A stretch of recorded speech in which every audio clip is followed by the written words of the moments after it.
Good afternoon, everyone.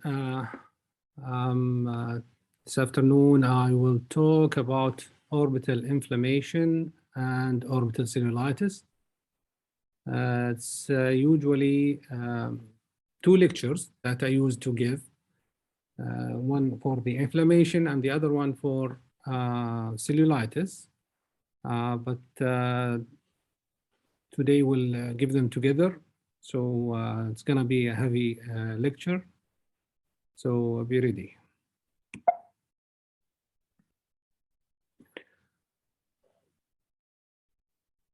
Okay, so what's the orbital inflammation?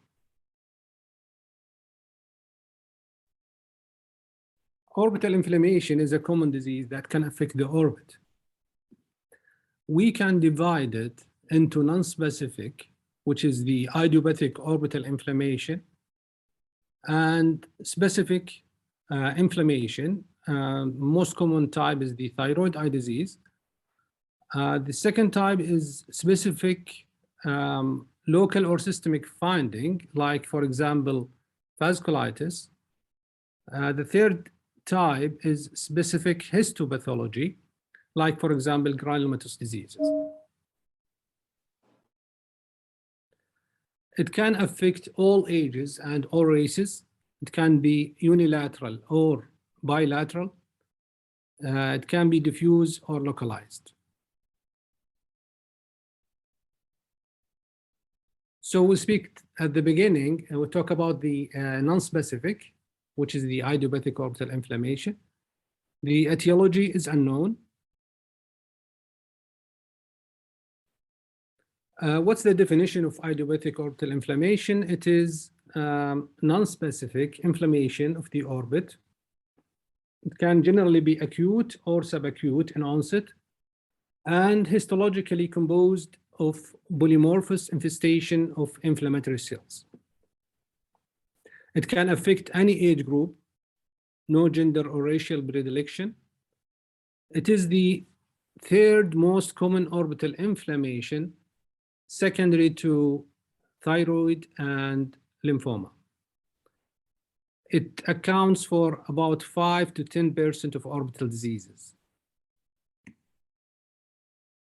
So what are the clinical features?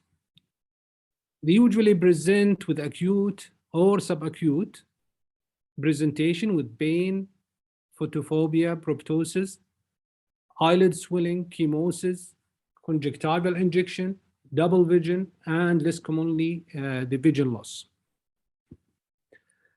Unilateral presentation is typical in adult patients. On the other hand, in pediatric patients, we expect to have bilateral manifestation, uveitis, disc edema, eosinophilia to be more common. So what are the types of idiopathic orbital inflammation? There is different ways of classifying it, but anatomically it can be classified as myocytic, lacrimal, anterior, apical, or diffuse. The diagnosis usually is by exclusion. In history, if you have a patient, you can ask about onset and duration. If you have a history of trauma and the variability of symptoms, you ask about if there is a history of sinus disease, diabetes, thyroid disease, collagen vascular disease, and cancer. You need to do complete ophthalmic examination. The investigation that usually is needed is the CBC, ESR, antinuclear antibodies, C-ANCA, angiotensin converting enzyme, C-reactive protein, and thyroid function tests. And the CT or MRI should be done to show the soft tissue swelling. So when do we need to go for biopsy? Biopsy may be indicated if there is lack of steroid responsiveness, if there is rapid progressive neurological deficit, or if there is persistent abnormality on neuroimaging. Let me stop here and tell you that there is two schools on dealing with idiopathic orbital inflammation. The first school is the one I discussed now, is to examine the patient and to do the investigations, to start the treatment, and if there is no response, or if there is progression of neurological deficits or anything else like I discussed before, we can go to biopsy. The second school is to go for biopsy directly. Whenever you have a patient, go for the biopsy, make sure about the diagnosis, and then start your treatment. Both schools are right, but I prefer the one I'm talking, which is to start with the investigations, treatment, and then to do biopsy if needed. So what is the treatment for it? The mainstay of treatment of orbital pseudotumor is corticosteroids. Non-steroidal anti-inflammatory drugs also may be used as an alternative or in combination with steroid therapy in mild cases. There is around 37% of patients who fail the conventional treatment. So if you start the patient on steroid and it failed, there is 3 types of failure. Primary, where there is a failure to exhibit improvement despite adequate steroid dosing. The second type of failure is the recalcitrant, where there is breakthrough inflammation on tapering the dose of the steroid, which means that when you decrease the dose, the inflammation flare again. The third type is recurrent, where the disease that can return after the corticosteroid remission.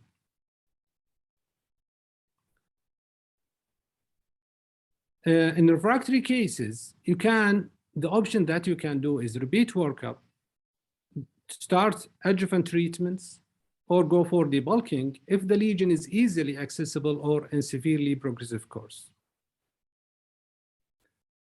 What are the adjuvant treatments? Well, the adjuvant treatment that can be tried is the alternative steroid delivery, like for example, IV instead of oral or injections. Radiation therapy can benefit in some of the cases of idiopathic orbital inflammation. Immunosuppressive therapy, like for example, cyclosporine, azathioprine, methotrexate, all been tried, and it can help in treating those patients. And in the recent decade, there was the introduction of the biologic agents, and it showed a good response in treating those patients, like for example, adalimumab, infliximab, and rituximab. We cannot talk about idiopathic orbital inflammation without speaking about the IgG4-related ophthalmic disease. IgG4-related diseases are fibroinflammatory disorder that can affect one or more organs. It is characterized by lymphoplasmacytic infiltrate with a large number of IgG4 positive plasma cells, storiform fibrosis, obliterative phlebitis, and eosinophilic infiltration, as well as peripheral eosinophilia.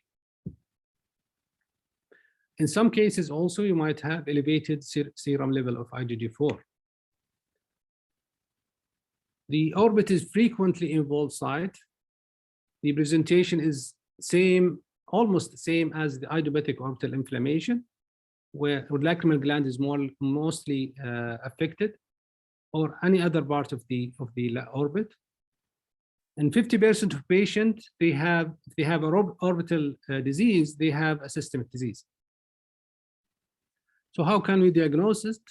Either clinical, we can have clinical histological appearance with increased number of IgG4 plasma cells and elevated serum level IgG4. In the histological feature that can give us the diagnosis of IgG4, there is 3 features that you need to find to have the diagnosis. One is dense lymphoplasmacytic infiltrate, fibrosis at least focally storiform and obliterative phlebitis. How would we treat it? Well, if you start patient on steroid, in most cases it's effective, but the problem is the relapse. It's frequent. It's reached about 70% of patients. Immunosuppressive treatment can be used, and rituximab showed a high response with a low relapse rate. And recently, a lot of patients are treated with rituximab and with good response.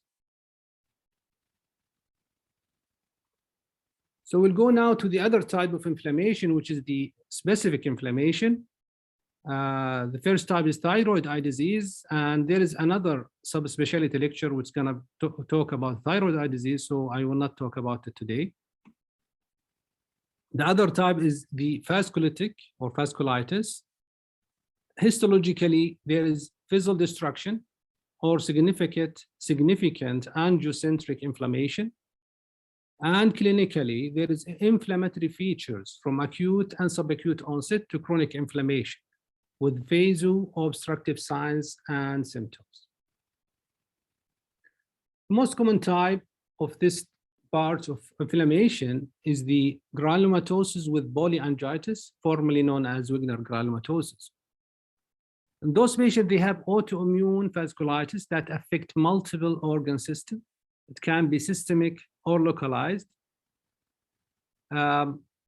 It's rapidly progressive multi-system damage with upper and lower respiratory tract involvement, followed by renal failure from necrotizing glomerulonephritis. Those patients, if not treated, it's fatal within 2 years. The orbital involvement is common in both systemic and limited form in around 50 to 60% of cases. The major findings include proptosis with destructive orbital inflammatory mass, necrotizing scleritis, and optic neuropathy. It is often bilateral.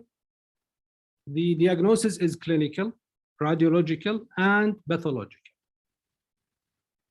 There is clinically it's bilateral. There is involvement of the respiratory tract or sinuses. Scleritis at the time of onset when associated with limbal corneal infiltrate and systemic association. Can affect any age, more in young people. There would be diffuse orbital involvement with mainly the lacrimal gland involvement. The CT scan feature include a involvement of the sinuses, including mastoiditis. ANCA is positive. So the definite diagnosis is with biopsy.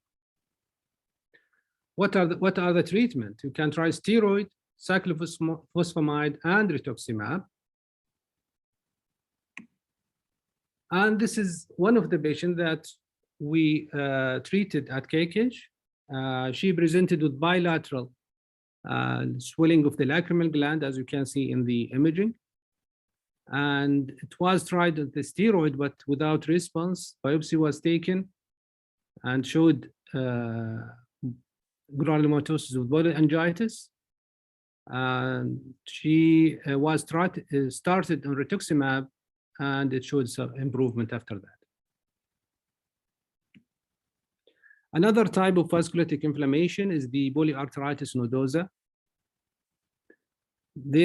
You expect to have vasculitis of medium and small arteries, adjacent veins, and occasionally arterioles and venules. It usually involves the kidney, heart, liver, and GI. It may occur in the skin, peripheral nerves, pancreas, skeletal muscles. It is more in males. 2/3 of untreated patients will die if untreated in 1 year. Ophthalmologically, the major findings are retinal and choroidal infarct with oxidative attachment. What about the orbital involvement? It is unusual, and it includes non-specific orbital inflammatory features. Again, the definite diagnosis requires biopsy, but aneurysm may be noted on angiography. The treatment is with systemic steroid and cyclophosphamide. Another type of inflammation that can affect the orbit is the hypersensitivity angitis. It can affect smaller blood vessels. It is a frequent form of vasculitis. It can affect skin, lungs, mucous membrane, heart, GI tract, and muscle. In most cases, drugs, microorganisms, or tumor antigens have been identified as precipitating the vasculitis. Again, the diagnosis is by biopsy. The removal of the inciting cause will lead to reversal of the process. There is 3 groups of hypersensitivity angitis.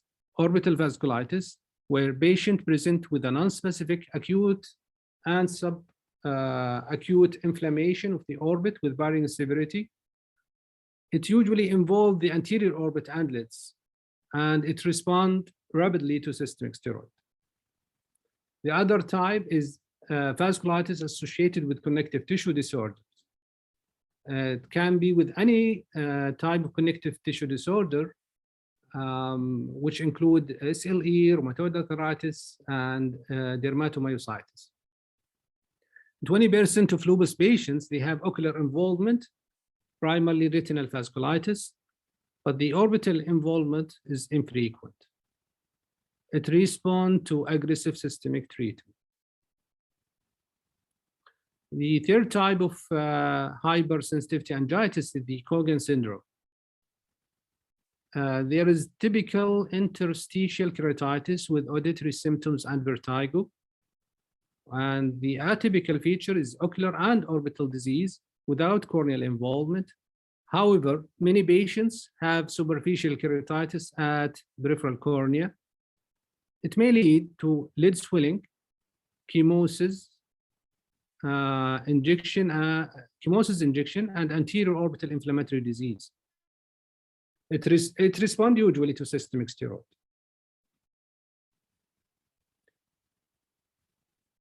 The other type of specific inflammation of the orbit is the granulomatous inflammation. Again, the diagnosis is usually confirmed by biopsy, where you find histopathological infiltration by histiocytes. First type of granulomatous inflammation is the foreign body granuloma. It is most commonly occurs in the rupture of dermoid cyst, where you find orbital inflammation with irregular infiltrative margins. The treatment is excision. This is one of the patients that we saw. He presented with a few weeks swelling of the upper eyelid medially, as you can see in the first picture. This is the imaging, which showed the dermoid with opening of the capsule. So we took him to the OR and we excised the whole thing. And this is the content of the dermoid and the whole dermoid cyst. Vegetal foreign body can lead to granulomatous inflammation, low-grade type, and may lead to fistula with history of trauma. Another type of foreign body granuloma is the paraphenoma, which can result from injection of petroleum-based material into soft tissue of the orbit, like, for example, sinus surgery or bone wax granuloma. Other type of granulomatous orbital inflammation is the sarcoidosis. It presents with mass effect and rare evidence of inflammation. 7% of patients with sarcoidosis have lacrimal involvement. When the lacrimal gland involved, half of the patients is bilateral. Other ocular findings of sarcoidosis include uveitis, chorioretinitis, conjunctival nodule, or optic nerve sheath sarcoid. The treatment is usually with steroid and or immunosuppressives when clinically indicated.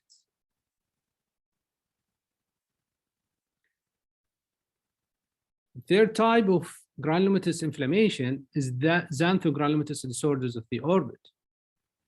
It consists of chronic inflammatory infiltrate with lipid-laden histiocytes. The characteristic finding is the Teuton giant cells. This gives the yellow-orange coloration of the lid in xanthomatous lesions.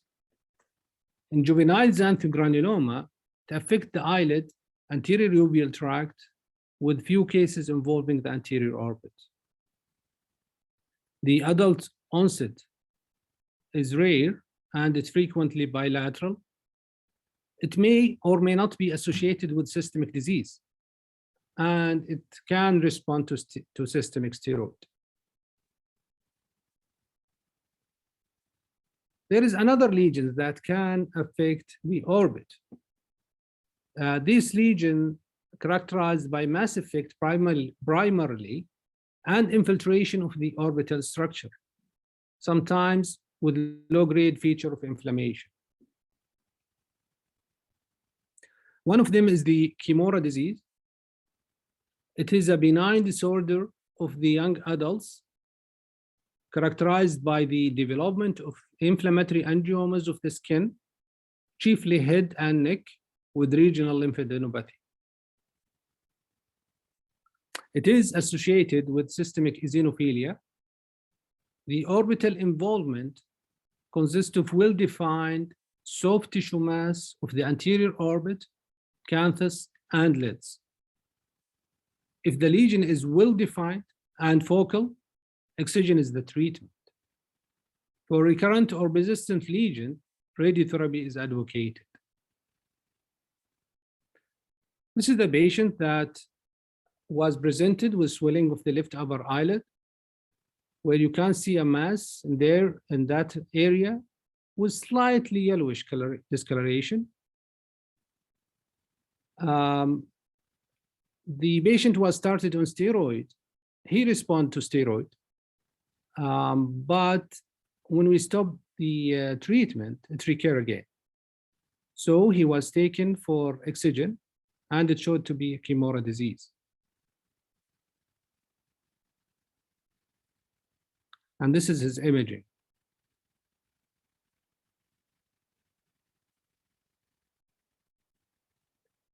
Another type of the disease that can affect the orbit is the Sjogren syndrome.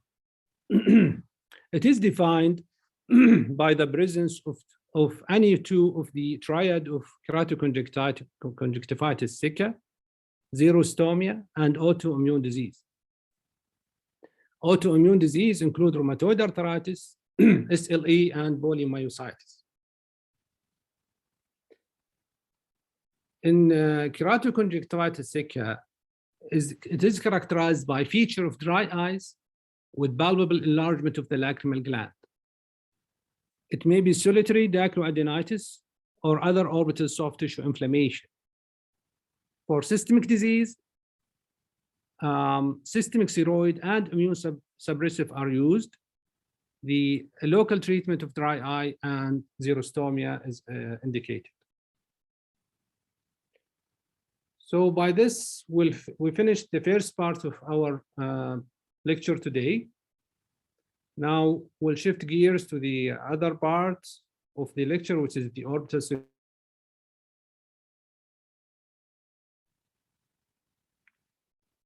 So what is the definition of orbital cellulitis? It is an infection involving the content of the orbit. On the other hand, preseptal cellulitis is infection of the anterior portion of the eye.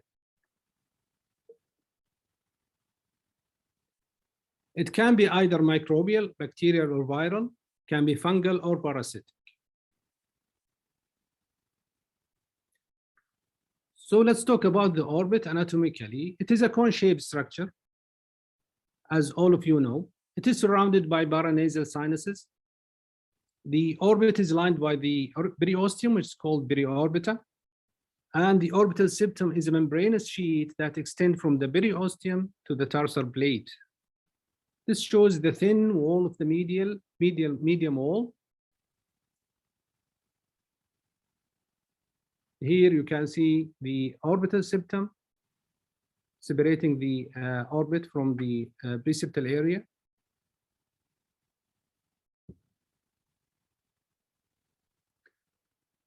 The superior and inferior orbital veins drain blood directly into the cavernous sinus.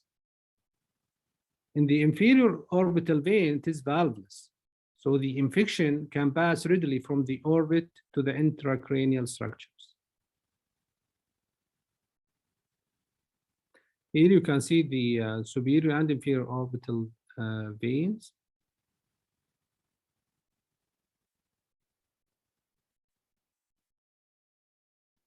So what are how can we classify the orbital cellulitis? The most common classification is the Chandler classification, where it's classified into 5 groups. The first group is preseptal cellulitis. Group 2 is orbital cellulitis. Group 3 is subperiosteal abscess. Group 4, orbital abscess, intra or extraconal. And group 5, where there is cavernous sinus thrombosis. And you can see it here, the types of Chandler classification: preseptal, orbital, subperiosteal abscess, orbital abscess, or cavernous sinus thrombosis. So what's the most common cause for orbital cellulitis? It's sinusitis. Orbital cellulitis most commonly comes from the adjacent sinusitis, and I showed you the thin walls of the medial wall of the orbit. It spreads readily to the orbit through the thin bony walls and foramina, or through the interconnecting venous system of the orbit and sinuses. There is, of course, other causes of orbital cellulitis. It can reach the orbit through contagious spread from preseptal tissue with history of local trauma or infection like dicrocystitis. Orbital foreign body also can lead to cellulitis, orbital cellulitis with the localized abscess and fistula. And usually the treatment is removal of the foreign body with systemic antibiotics. Other causes is intraorbital source like panophthalmitis or dacroadenitis. Of course, skin infection like impetigo can lead to orbital cellulitis. Ophthalmic surgery, infection of the teeth and middle ear. In children less than 3 to 4 years, consider Syphilis influenza, which is usually preceded by upper respiratory tract infection, although it's rare nowadays. Anaerobic organism should be suspected if foul smelling and wound is contaminated by soil and bites. This is a patient with dacrocystitis. And with this inflammation, if not treated, you expect that it can reach the orbit and cause orbital cellulitis. Nasolacrimal duct obstruction in children can lead to dacrocystitis or preseptal cellulitis and can also go to orbital cellulitis. Endophthalmitis, panophthalmitis, let's say, can spread, as you can see here, out of the eye to the orbit and cause orbital cellulitis. The most common pathogen are Staph aureus and Streptococci. Uncommon causes include Syphilis influenza, anaerobes, and Pseudomonas aeruginosa. Syphilis influenza type B, formerly an important cause in children, has become rare with the widespread use of vaccines. And some cases of orbital cellulitis are polymicrobial. What are the clinical features? Usually the patient complains of malaise, fever, lead injection, proptosis, chemosis, pain, orbital tension, extraocular muscle dysfunction, raised intraocular pressure, and congestion of the veins of the choroid and retina. Why is it important? Because of the complication that can happen if not treated. The patient might have exposure and neurotrophic keratitis, conjunctival prolapse, secondary glaucoma, septic uveitis and retinitis, oxidative retinal detachment, central retinal artery occlusion, optic neuropathy, and panophthalmitis. The permanent visual loss, it can result from profound increased intraorbital tension that is associated with abscess formation, especially posterior subperiosteal abscess, or from direct optic neuritis or vasculitis.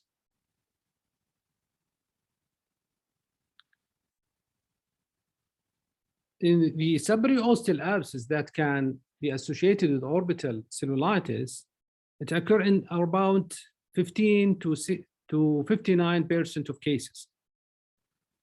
In young children, it lies medially with single anaerobic species and can be treated with IV antibiotics.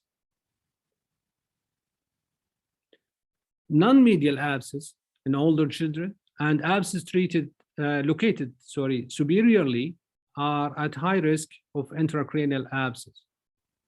In older patients, they usually contain mixture of aerobic and anaerobic microbes and more likely to require drainage.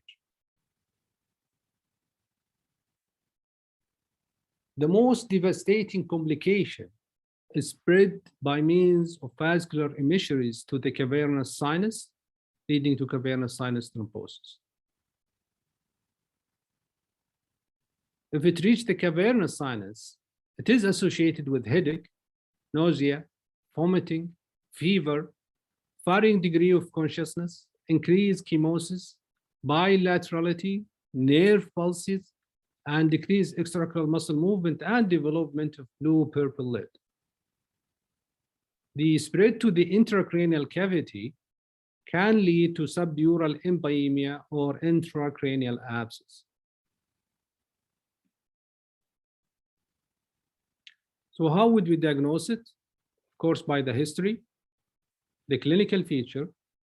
We need to do CBC and culture if possible. It is best diagnosed by imaging, CT or MRI, to identify the abscess, whether it is subperiosteal, intra or extracorneal, and sinusitis. And it can be used also to follow the improvement or worsening of the disease. The differential diagnosis of orbital cellulitis is idiopathic orbital inflammation, mucormycosis, Aspergillosis, cavernous sinus thrombosis, TB, endophthalmitis, tumors like rhabdomyosarcoma.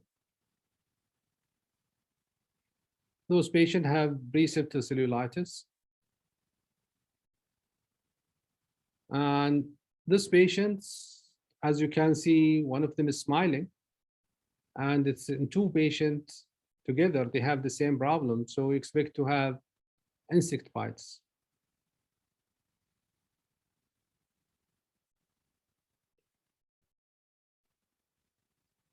So what's the treatment? The principal treatment is to admit the patient and to start with an IV antibiotic. It should cover both gram-positive and gram-negative bacteria. In children and adults, there is the regime that cover both gram-negative and positive. The option is to start on gentamicin and cefazolin or vancomycin plus one of the following, ceftriaxone or cefotaxime. And those patients where you suspect intracranial extension or anaerobes, you should add metronidazole.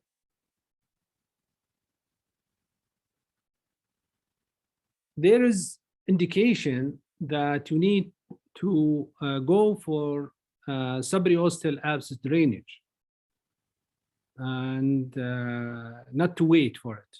These indications are acute optic nerve or retinal compromise in 9 years old patient or older. If you have large subperiosteal abscess, non-medial location, recurrence of the subperiosteal abscess, or it's presented with frontal sinusitis, or if there is evidence of chronic sinusitis, or if there is suspicion of anaerobic subperiosteal infection, like the presence of gas within the abscess on CT associated with dental infection. This is the child that presented with orbital cellulitis. Of course, admitted, started an IV, imaging done, and you can see here that he have medial subperiosteal abscess with sinusitis, but the abscess was too large and extending back to the optic nerve. It might cause infection of the optic nerve or compression. So the patient was taken for drainage. Another patient who have superior subperiosteal abscess with orbital abscess, with orbital cellulitis. So she was taken also to drain the abscess. She was doing fine, but after the surgery, and this is one of the messages that we need to stress here, is even if you drain an abscess, that doesn't mean that the patient is treated. So we need to keep an eye on her or him. So she was lethargic, and then she was taken back and for imaging and showed brain abscess, and she was treated for that. All right, the second type of orbital cellulitis is fungus. The most common type is the mucormycosis. It is an aggressive opportunistic infection. It usually occurs in debilitated patients, like diabetic patient with ketoacidosis or immune compromised with renal disease. So what happened here? The sinus and nasopharynx are inoculated by spores, which lead to growth and spread of the organism into the surrounding tissue.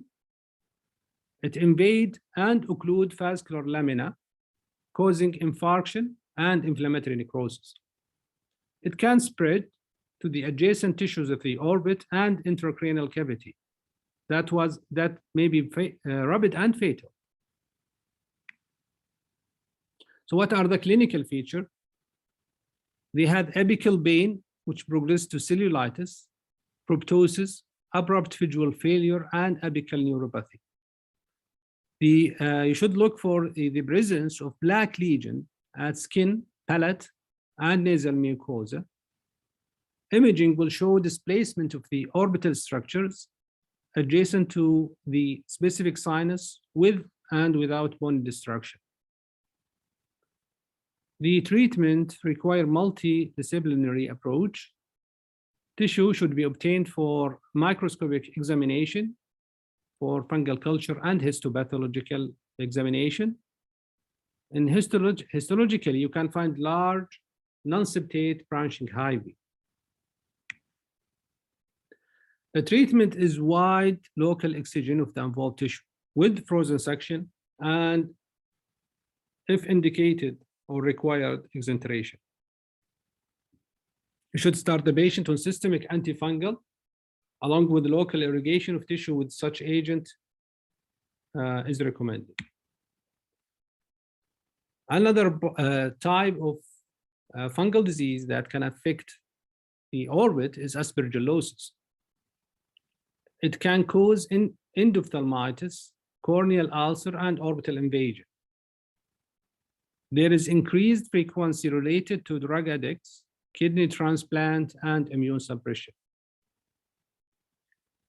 We have two forms: the disseminated and immune-compromised host, which cause widespread necrotizing angitis.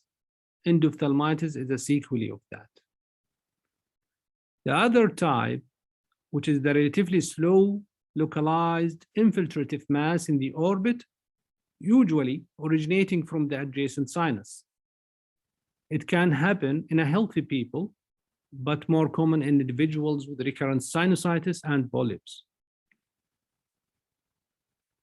The disseminated form is seldom treatable, while the localized disease, when recognized early, is best treated by surgical drainage and debridement, along with systemic and local antifungal. Another type of disease that can affect the orbit is TB, tuberculosis.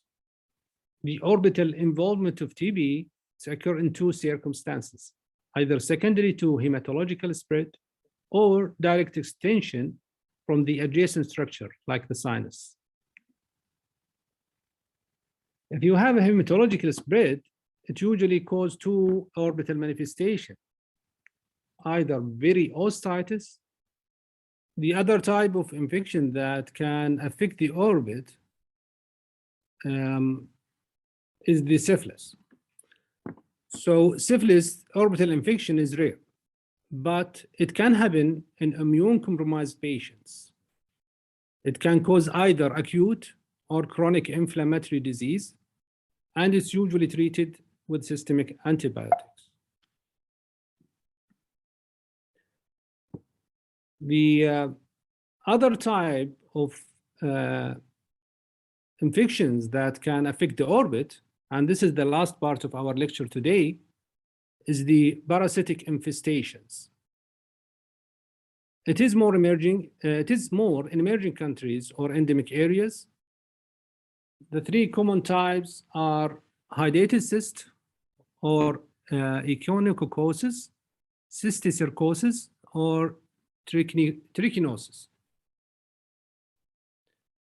In the hydatid cyst, there you can find an orbital cyst that are seen in 1% of cases of echinococosis. It is common in superior and posterior orbit. The onset usually is insidious with mass effect. If the cyst is ruptured, it can lead to sudden and fulminant inflammatory course. The cyst rarely may erode intracranially or into the adjacent sinuses. The diagnosis by imaging showing cystic lesion in the orbit, which may have evidence of calcification, and the treatment is by excision of the intact cyst. Systemic antiparasitic therapy is recommended, and steroid can be used for inflammation. The other type is cysticercosis, where it can affect the conjunctiva most commonly, but rarely can affect the orbit. It affects the anterior orbit. It has a tendency to deposit within the muscles and may be encountered as an abscess in the extraocular muscles. Fine needle aspiration can be used for diagnosis, and the treatment is by excision, but systemic albendazole with and without steroid can be effective. Lastly, the third type of parasitic infestation is the trichinosis, where it tends to occur in the extraocular muscles. The patient presents with acute orbital inflammation with painful myopathy. CT showed calcification in the extraocular muscles. The treatment is by thiabendazole and steroids. Thank you so much.